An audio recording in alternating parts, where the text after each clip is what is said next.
মোহাম্মদপুরের এই 4 নম্বর 5 নম্বর প্ল্যাটফর্ম থেকেই তো কাটোয়া যাওয়ার ট্রেনটা ছাড়ে, এটাই আগে ছোটো লাইন ছিল। তবে একটা অসুবিধা কি জানো, এই স্টেশনটাকে যদি মেন স্টেশনের সঙ্গে যুক্ত করে দিত তাহলে আমরা ওখান থেকেই উঠতে পারতাম, যাত্রীদের এত ভোগান্তি হতো না, এত কষ্ট করে এই 4 নম্বর 5 নম্বর প্ল্যাটফর্মে আসতে হতো না। যে কোনো সময় বিপদ হতে পারে জানো। ওভারব্রিজটা আছে তো ছাগলদের পিএনপিসি করার জন্য, তোমাদের আগেই বলেছিলাম। আজ আবার বৃষ্টির দিনে সবাই দেখছি জামা কাপড় শুকোতে দিয়েছে, মুড়ি মাখিয়ে বসে খাচ্ছে, গল্প করছে, বেশ মজা লাগলো। ভাবছিলাম বাড়ি মনে হয় আজকে যেতে পারবো না, মুষলধারে বৃষ্টি গো দুপুর থেকে।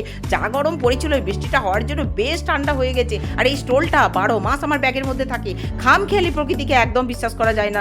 বিশ্বাস করো, আজকে ডিসেম্বরের মতো শীত নেমে গেছে আর ট্রেনটা পুরো ফাঁকা। অন্যদিন যে 2-4টে প্যাসেঞ্জার দেখা যায়, আজ একদম হাতে গোনা। আর ঠান্ডার মধ্যে মনে হয় কেউ যায়নি, কিন্তু আমাদেরকে তো বাড়ি যেতেই হবে। সপ্তাহে 2 দিন যাওয়া, সেই এক সপ্তাহ আগে বাজার দোকান করে এসেছি, সেগুলো সব শেষ হয়ে যাবে। আর জয়ী অপেক্ষা করে থাকে, আর আমারও তো জয়ীর কাছে মনটা পড়ে থাকে না। তবে যা গরম পড়েছিল, বৃষ্টিটা হওয়ার জন্য বেশ প্রকৃতিটা ঠান্ডা হয়েছে, খুব আরাম লাগছে জানো। মানুষ, জীব জন্তু সবারই বেশ আরাম হলো। গাছপালাগুলো দেখো কতটা সবুজ হয়েছে। এইবার লাভপুর ঢুকছে, দেখো ট্রেনটা কিভাবে কাত হয়ে যায়, তোমাদের দেখালাম একটু। মনে হয় এইবার বুঝি উল্টে যাবে, খুব ভয় লাগে। আসলে বীরভূমের মাটির প্রকৃতি এরকম, কোথায় উঁচু, কোথায় নিচু, কোথায় বাঁকা।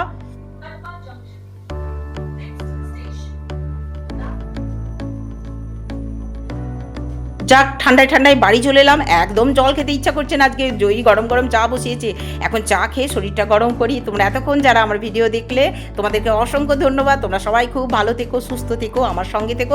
আর 2 দিন মাত্র কাটোয়ায় কাটে, আবার চলে যাব সিউড়ি। আমাদের সঙ্গে যা যা ঘটবে তোমাদেরকে অবশ্যই দেখাবো, সঙ্গে থেকো।